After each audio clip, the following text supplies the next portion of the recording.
გურჯანელი მოჭადრაკის მორიგი წარმატება ბათუმში გაამართულ მსოფლიო პირველობაზე სარა სალთხუციშვილი 12 წლამდე გოგონათა შორის კომპოზიციების ამოხსნაში მსოფლიო ჩემპიონატის ბრინჯაოს მედლის პრიზიორი გახდა.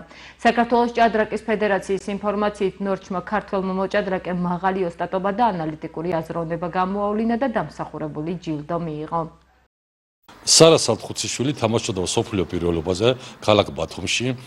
მან მოაგრო 6.5 ქულა, ვერ გავიდა საპრიზო ადგილზე, მაგრამ წარმატებას მიაღწია. 80 რეიტინგი აიმატა, ეს ძალიან მაღალი შედეგი არის მსოფლიო პირველობაზე და რაც თავარია, მან მიიღო მონაწილეობა მსოფლიო პირველობაზე.